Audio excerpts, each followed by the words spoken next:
At number 10, where is Eden? You know, the Garden of Eden mentioned with Adam and Eve. You know, they led a beautiful life in the Garden of Eden until they ruined their blessings and introduced sin into the world. But where exactly is Eden anyways? No one's really sure. In the Bible, it is stated that a river went out from Eden to water the garden. From there, it divided and became the source of 4 rivers. And the name of the first river is Pishon, which flows through the entire land of Havilah, where there is gold. Now the name of the second is Gihon, which flows through the entire land of Cush. Now the name of the third one is Tigris, which runs east of Assyria. And the fourth river is Euphrates, as it's mentioned in the book of Genesis chapter 2 verses 10 to 14. But no one knows where the first humans experienced Eden and precisely where the garden is actually located. 2 of the 4 rivers mentioned in the book, Tigris and Euphrates, they exist and we know where they are today, but the other 2 haven't 100% been confirmed. Guesses are that Eden is in the Middle East based on the river Tigris and the river Euphrates, but no one knows 100% for sure. Now moving on to number 9, did dinosaurs exist as well as other creatures? Okay, so modern science has found proof for the existence of dinosaurs, but the Bible doesn't talk about them as modern education does. In the Bible, 2 creatures are mentioned that are monstrous in size and have supernatural characteristics, unlike the animals we know today. Could this be in reference to dinosaurs or maybe some other type of creature? One of the creatures is Behemoth, that's described as a beast to be feared and which can only be killed by God's sword. Now the other is a multi-headed beast called Leviathan. And in the Old Testament, Leviathan appears in the book of Psalms chapter 74 verses 14 as a multi-headed sea serpent that is killed by God and given as food to the Hebrews in the wilderness. So as you and I both know, this planet, we see some pretty interesting and strange looking creatures from time to time. But the ones described in the Bible, they seem to have otherworldly origins. Moving on to number 8, how did the giants come to an end? So giants have been mentioned in the Bible quite a few times. In the book of Genesis 6 verse 4, it said, the Nephilim were in the earth in those days, and also after that, when the sons of God came in onto the daughters of men, and they bare children to them. The same were the mighty men that were of old, men of renown. Now there are a few questions that this passage brings up. Why do people not grow to be giants now? Especially it says that giants lived in the world after that. And what specific race of people was it talking about? Now there's many different interpretations that exist out there about the Nephilim, who they are, where they're from, if they exist or not. But not much is really found about them in the Bible specifically. Now from there, let's look to number 7, evolution. Evolution, the change in the characteristics of a species over several generations, is a very common believed concept today. But in the Bible, there is just no mention of evolution. It's mentioned that God created all life from man to animals alike, but there is no description of the evolutionary process, and it's biblical mystery. Was there evolution or not? Now for number 6, what are atoms? Just like there's no specific mention of evolution in the Bible, there's also no mention of atoms that are the building blocks of matter. The Bible has left a discovery of many of these smaller units of matter up to modern science and education, and there's no specific reference to them in the Bible at all. There, however, is a passage in the New Testament in the book of Hebrews chapter 11 verse 3, which says, through faith we understand that the worlds were framed by the word of God, so that things which are seen were not made of things which do appear. This passage points to the idea that there are unseen forces behind everything that we see. So does it mean that there's something beyond atoms that work as a framework of everything that we see? And what else has science not discovered yet? Halfway into number 5, let's talk about alien life. This is a very popular subject. Now, number 6 just alluded to this when it mentioned worlds,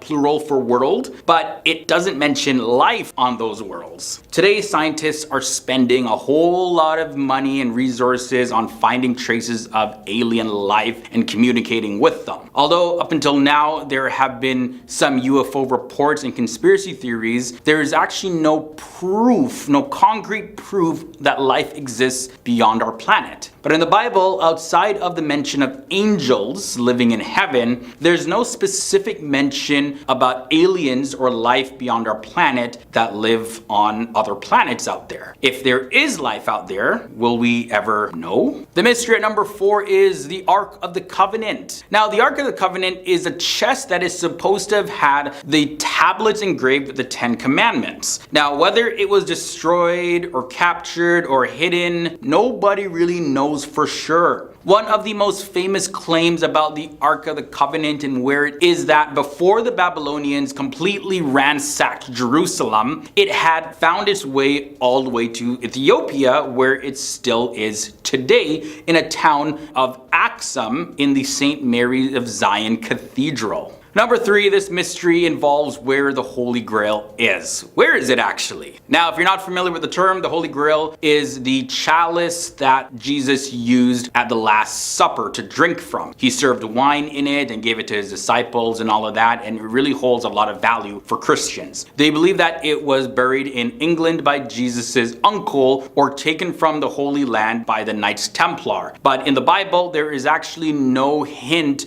about the location of this chalice. According to BBC, they have stated more than 200 places in Europe alone that claim they are in possession of the one true Holy Grail. But the Bible has no answer of its location, nor does it mention if it really exists or not. Now, moving on to number 2, another popular subject having to do with the end of the world. There's a whole lot of detail about the apocalypse in the Bible, specifically in the last book, Revelation. Now, it says that the world will end and everything in it will be laid bare, and the last day will occur after a period called the millennium. Now, over the course, more than 80 documentaries containing the predictions of how the world will end, they have actually shed some light on the Christian scriptures, but there's actually no specific date or time of the world ending mentioned in the Bible. It's still a big mystery. And finally, at number 1, how did people live so long in the Bible? In the Bible, we find mentions of people living for hundreds of years. And Adam lived 130 years and begat a son in his own likeness after his image and called his name Seth. And that's found in the book of Genesis chapter 5 verses 3. Now, modern technology has been able to help people to live upwards of 80 to 90 years. And some people, they live to 100 years and beyond that, but not too far beyond 100 years. But so far, we have not seen people live for hundreds of years. Now, in the past eras, people tracked time differently. So is that the answer as to why people live so long? You know, if you tracked a shorter year, you can say somebody is 600, but to us, they could be 30 years old, let's say. But is that the explanation, or is there more to this? Either way, we don't have a concrete, solid answer as to why people live so long in the Bible. Number 10 leads us to the Illuminati. The Illuminati is a secret society that has become the subject of numerous conspiracy theories. The origins of the Illuminati can be traced back to the late 1700s in Bavaria in Germany, where the society was founded by Adam Weishaupt, who was a professor of law. Now, the Illuminati was originally a group of intellectuals who sought to promote Enlightenment ideals and oppose religious influence over public life. However, due to their secretive nature and supposed involvement in political and social upheavals throughout history, the Illuminati has become shrouded in mystery, and there's a whole lot of suspicion going on here, you know, in the minds of people. But many people believe that the Illuminati is still active today and controlling world events from behind the scenes. Coming in at the number 9 spot, we have the Freemasons. The Freemasons is a fraternal organization that traces its origins back to the early 17th century in England. The organization's membership is made up of men who share a belief in the brotherhood of mankind, the fatherhood of God, as well as the immortality of the soul. Freemasons have a very complex system of hierarchy and rituals that have been shrouded in a whole lot of secrecy, leading to multiple conspiracy theories about their true intentions. However, the organization has repeatedly stated that their goals are purely philanthropic and charitable. And their members are encouraged to lead exemplary lives and give back to their communities as much as possible. From there, we look at the Bilderberg Group at number 8. The Bilderberg Group is an annual private conference attended by approximately 130 participants from North America and Europe, including political leaders and business executives and experts in various different fields. The first Bilderberg meeting was held in the Netherlands back in the year 1954, and since then, the conference has been held in various locations around the world. The group stated that their goal is to promote dialogue and understanding between Europe and North America. But many people believe that the Bilderberg Group is a shadowy organization that is manipulating global events for their own benefit. But others see it just as a harmless meeting of influential people discussing good things that they want to do in the world. Number 7 leads us to Skull and Bones. The Order of the Skull and Bones is a secret society that's based at Yale University in New Haven, Connecticut. The society was founded in 1832 and is one of the oldest and most exclusive collegiate secret societies in the United States. Members of the society who are selected from the senior class at Yale are sworn to secrecy about the group's activities.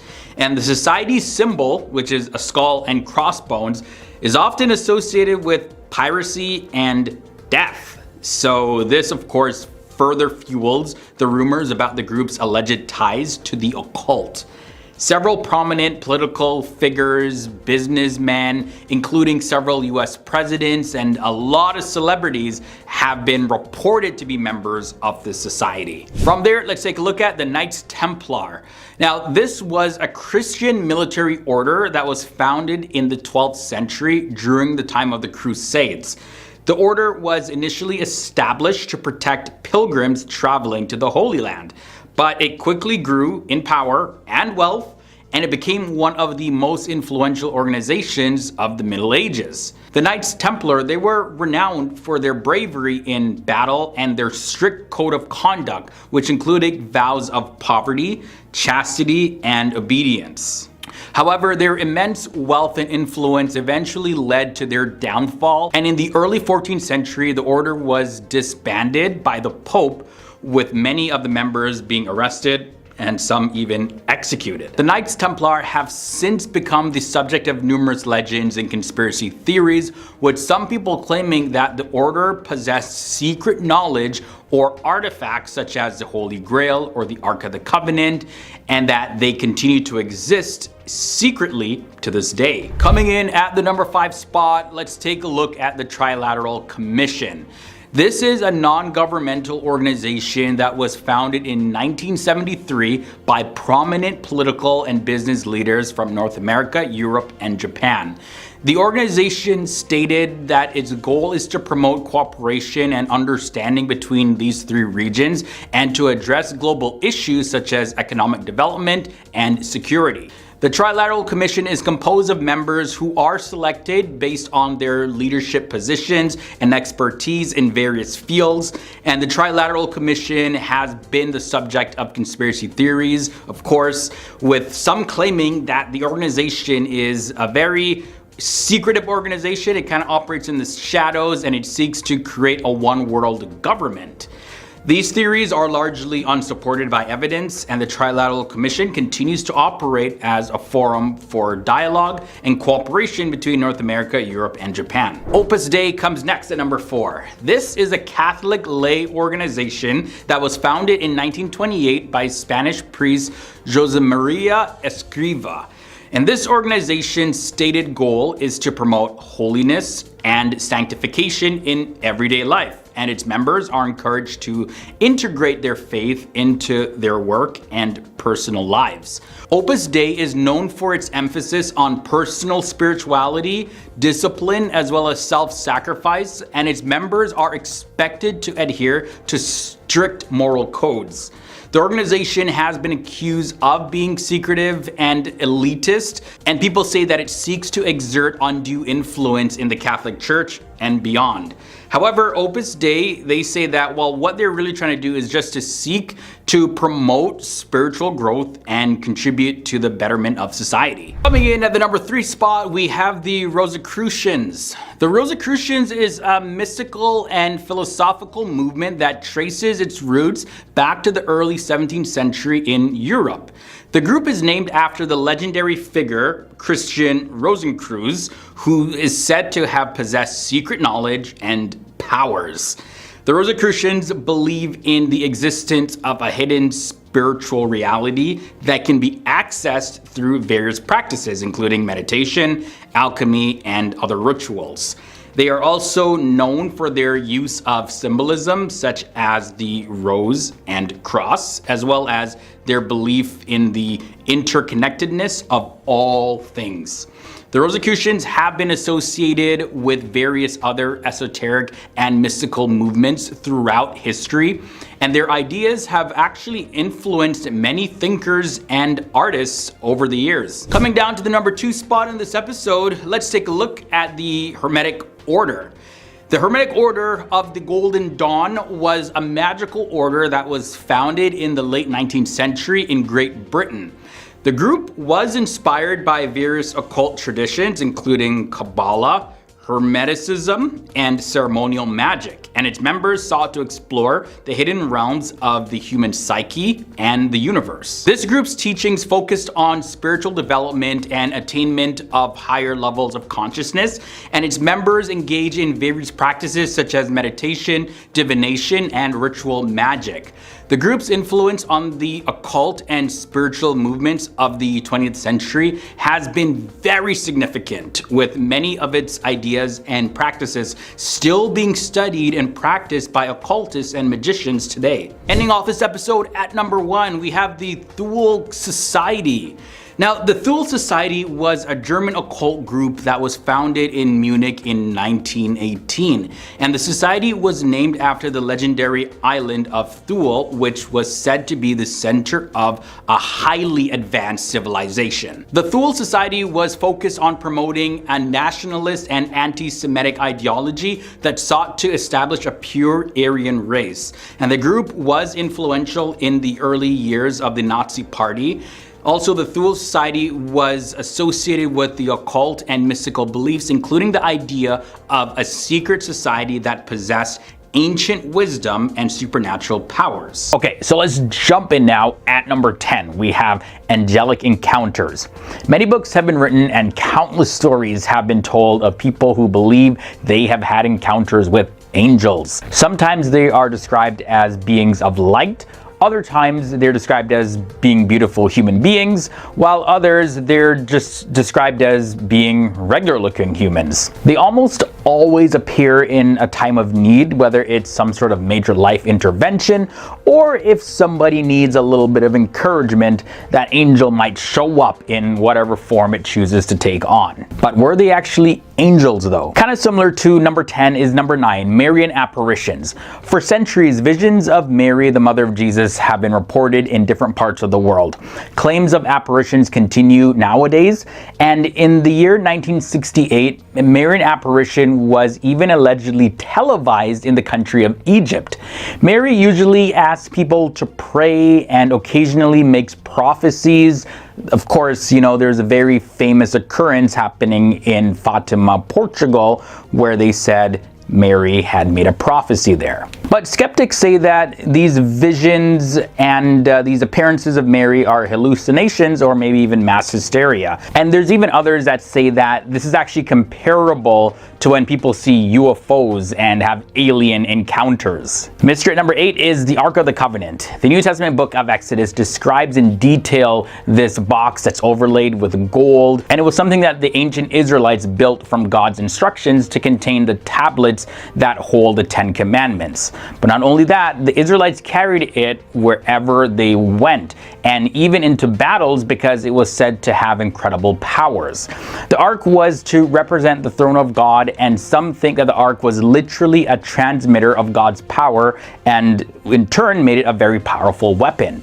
It is believed by many researchers that the Ark is actually still in existence today, but it's hidden and protected somewhere in the world. Number 7 brings us to a fascinating mystery. Incorruptibles. Now, if you're not familiar with that term, incorruptibles are bodies of people, usually saints or other people that are revered, that miraculously do not decay, even after decades or even centuries. The bodies often lie in public view in churches and shrines, and saints and popes and even some companions of the Islamic prophet Muhammad are among those whose bodies are believed to have been preserved. There was one case of the Blessed Margaret of Mottola, and it was recorded in an article called Saints Preserve Us. And the article says, and I quote, "She died in 1330, but in 1558 her remains had to be transferred because her coffin was rotting away. Witnesses say the clothes have rotted, but Margaret's body hadn't." Stigmata comes in at number 6. This is one of the most controversial mysteries in this episode. When a person is somehow inflicted with the wounds of crucifixion, like Jesus had in their palms usually, or sometimes in their feet, that is known as stigmata. This phenomenon dates back to at least Saint Francis of Assisi and has been claimed by numerous people since then. Many unofficial accounts of stigmatas have been proven to be frauds though, where people were found out to have just put the wounds in their bodies themselves. Weeping and bleeding icons is another big mystery. Statues and paintings and other likenesses of Jesus and Mary, as well as other saints that appear to be weeping and sometimes even weeping blood, are commonly reported around the world. There's often multiple claims of this in a given year, and one occurrence was of a painting of Jesus hanging in the Bethlehem Church of the Nativity above the spot where Christ is said to have been born. It's seen to be weeping red tears. Others include the Weeping Madonna in Toronto, Canada, and many, many others. Skeptics, though, suspect fraud in all of these cases. The healing power of prayer comes up next. There is definitely a big ongoing debate about the healing power of prayer. You'll see articles and videos of experiments being carried out that show that prayer played a vital role in healing somebody. And then the next month, another source would say that, well, actually prayer didn't have any effect on healing somebody at all, and here's why. But either way, the question still stands: is prayer truly a miracle? Or is there some kind of psychic or quantum effect that humans do not fully understand yet that happens when somebody praise? Moving on to number 3, a very popular one, the Shroud of Turin. No matter how much scientific testing is done to the Shroud of Turin, the results are never satisfying for anyone. Well, that is anyone that believes that the Shroud of Turin is what they say it is. Those who want to believe that it is the burial cloth of Jesus will definitely not be proven wrong despite carbon dating and other tests. The shroud is a 14-foot strip of linen on which is faintly imprinted the likeness of a man that seems to bear the wounds of crucifixion. And there are people that believe that this is in fact an image of Jesus whose likeness was miraculously imprinted on the cloth, possibly at the time of his resurrection.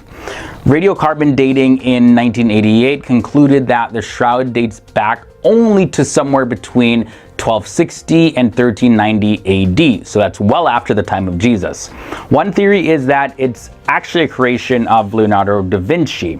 Either way, those who believe this is in fact a face covering for Jesus question how accurate radiocarbon dating is anyways. Let's look at the Star of Bethlehem at number 2. While billions of people around the world accept New Testament Gospels as being fact, religious scholars and scientists, they often seek a scientific basis for many of the events that are described in the New Testament. And one common occurrence referred to in the New Testament is the Star of Bethlehem. According to the Gospel of Matthew, there were some magi who arrived in Jerusalem and they were in search for the newborn King of the Jews, saying that they had followed a moving star to get there. Researchers say that the star could have been something else, like a comet or the planet Jupiter or a supernova or even a UFO. But whatever was seen in the sky that night still remains a topic of debate.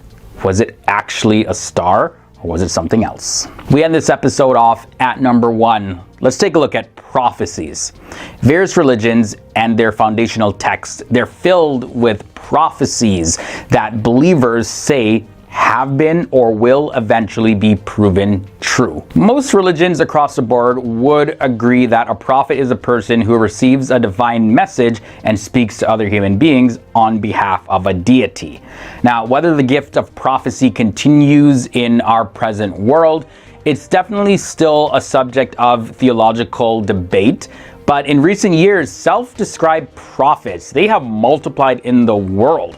Many claim to be hearing directly from God, only to be exposed as frauds when what they said was to happen didn't actually happen, and others would admit that they have lied. Yet still, there are those who believe that God can and has in fact spoken to people through various means, and that all true prophecies and prophets will eventually be proven to be 100% true. So let's go back to the 1800s. As a matter of fact, 1800 itself.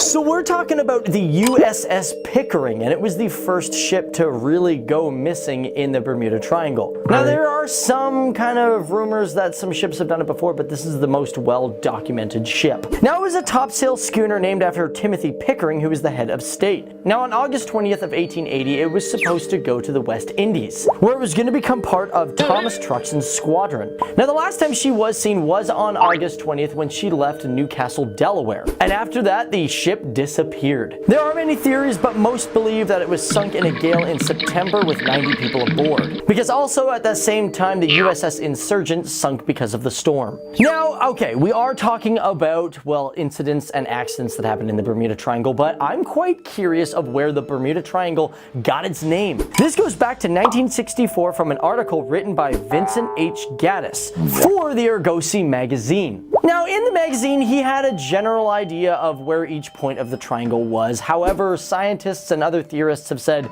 well, it's in different locations. But as for the United States Board of Geographical Names, they don't recognize any of these points, and nor do they recognize the Bermuda Triangle itself. Now, for this next one, let's talk about the biggest disaster to ever happen at sea in the Bermuda Triangle. And that was of the USS Cyclops. This one was big. Now, it was a Proteus-class collier. And the story goes that on March 4th, 1918, the ship had lost engine power. And after that, the ship went down, and what makes this accident infamous is that 306 men were on board when she sunk.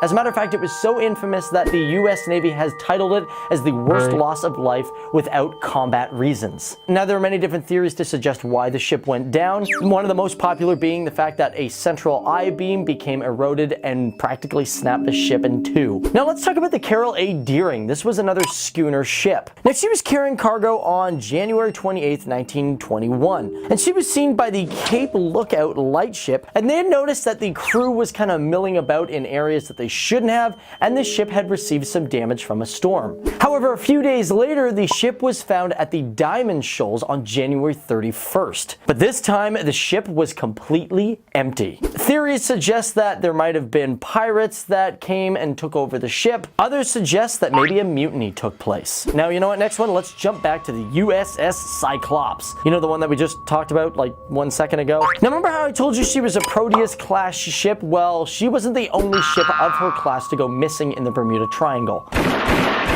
As a matter of fact, her sister ship, the USS Proteus, was lost off the coast of St. Thomas with 58 people on board. And that was on November 23rd of 1941. But a month later, another sister ship to the Cyclops, the Nereus, was also lost. And that makes 3 out of 4 of the same class ship lost, and probably due to the I-beam problem. Now, here is one that is so infamous, you probably already know about it. We're talking about Flight 19. This was a squadron of Avengers that went missing on December 5th, 1945. Now, these guys were just doing a training exercise. They just went out into the sea, and then they never came back. And that means 14 guys were gone missing. But what's creepy is not only did those planes go missing, but part of the rescue team went missing as well. They sent out 2 Martin PBM Mariner flying boats, and one of them never came back with 13 men aboard. Man, that is just weirdly creepy. I mean, sister ships going down and the rescue team going down as well. It's like, what is the Bermuda Triangle? Now here's an interesting one. The USS Scorpion was a skipjack nuclear submarine. Yeah, I'm pretty sure hearing about a nuclear submarine going down to Bermuda is not a good thing. Now in May 21st of 1968, she was last reported about 50 miles south of Azores. But about 6 days later, she was presumed overdue. Now after a big search, the Navy presumed her as lost and took her off the Navy list. However, she was found in October with her hull being split in two. Now there's many different theories about how she went down. Some people think that, well, she got struck by a Soviet torpedo and went down, but some experts are saying no, she went down because of accidental explosion when they were testing a torpedo. Now the L. Austin, this is a very weird story. Another schooner that during her voyage of 1881, the crew noticed another ship with no crew aboard. What's with all these ships with no crew aboard in Bermuda? However, the captain of the L. Austin decided to split her crew in half and sail both ships back to New York. However, because of a storm, the two ships were separated and the unknown ship was never seen again except for one time. The L. Austin did reach New York on February 11th of 1881, which was an exceptionally long journey for her, which most of the time was taken up looking for the other ship. The Sulphur Queen. Now this T2 tanker, she was converted in 1960 to carry molten sulfur. Now she disappeared February 4th, 1963, somewhere south of the Florida Straits. Now she had 39 crew aboard and the US Coast Guard determined that the ship should have never sailed due to terrible maintenance. Now last but not least, we gotta take one of the most recent accidents. The SS El Faro has been the worst accident in 33 years. Despite the fact that we even have all this modern technology and GPS, they just don't know what happened. Now on October 1st of 2015, the SS El Faro lost engine power and was taking on water. Now the captain did radio out saying that they did contain the flooding, but however her emergency beacon was activated shortly after and the ship was never heard of again. Now although like I said they contained the flooding, it was her engines that determined the fate of the ship. Because at that time Hurricane Joaquin had turned into a Category 3 hurricane, and that thing was just heading her way. Eventually the whole ship lost contact around 7:30 a.m. and about a month later they did find her wreck 15,000 feet below of where her last position was. And she was hiding in a very dark spot of the ocean. Now, although there's tons of cargo laying about, there has been no trace of the crew. Back in the year 1989, a man by the name of Bob Lazar claimed that he had been hired to work as a researcher at a part of Area 51 called S4. Now, this was such a secret that he and other workers were taken there on a bus and the windows were completely blacked out so they couldn't know where they were going. Bob Lazar claimed that he saw things like flying saucers as well as antimatter reactors that would power these flying saucers, all fueled by a red substance that was known as Element 115. Bob was later fired from his job after he was caught talking about this with friends. Now another person who only goes by the name Victor claims to also have worked inside of Area 51. And back in 1997, he said in a radio interview that he had witnessed an alien interrogation, and he even provided some fuzzy video footage that supposedly shows a human police officer trying to communicate telepathically with an alien from outer space. Now this extraterrestrial being apparently was flying an aircraft and it was shot down by the US military. Another conspiracy is that people believe that alien autopsies are conducted at Area 51. There have been Area 51 autopsy videos that have surfaced since the 90s, and then later on there was a 2012 DVD release called Alien from Area 51, the alien autopsy footage revealed. Now this got a lot of people curious because it started off with a warning that said, "Warning, graphic material." Other footage surfaced in the year 2014, and this apparently showed a 4-foot tall alien that was partially dissected, and his head looked like one of those insect heads. Creepy. Another popular conspiracy theory is that secret government meetings happen at Area 51, and these meetings are where they discuss things like creating a one-world government, where the planet would be ruled by humans as well as extraterrestrial beings. MJ-12, as it's referred to by conspiracy theorists, supposedly started as a blue ribbon panel of scientists and military leaders that was created by President Harry Truman back in the year 1947, and this was shortly after the crash of an alien spacecraft near Roswell, New Mexico in the United States. States. MJ-12 somehow made contact with the aliens and scheduled a meeting between them and the president. This then led to a deal where the United States got some extraterrestrial alien technology, and in exchange, the aliens got to get away with abducting humans as well as animals to conduct their own experiments on them. Now, a lot of you probably heard this, that the moon landing was staged. People believe that it was staged at Area 51. This conspiracy theory was brought up by a conspiracy writer by the name of Bill Casing, and he says that NASA scientists couldn't get a man on the moon in time, so instead of being all embarrassed about it, they staged the moon landing. Carefully thought out plan, or just a plain dumb conspiracy theory? Let me know what you think. Was the moon landing staged or not, or do you believe it actually happened? Sound off down below. There's also believed that weather manipulating weapons are being created at Area 51, as well as probably the biggest conspiracy theory surrounding Area 51 is that there actually is nothing happening at Area 51. There's a British journalist and filmmaker by the name of Mark Picklington, and he says that over the years, the United States Air Force has worked a lot to spread the belief that UFOs have crashed in America and that the government has been hiding advanced alien technology. But he says this was all intended to divert the attention away from the actual experimental aircraft as well as other technology that the government is actually developing. And it's really the government behind these weird conspiracy theories so that they can confuse the masses and continue to get away with what they're doing. The government would never, ever lie to its people. Never. No, they could not do such a thing at all.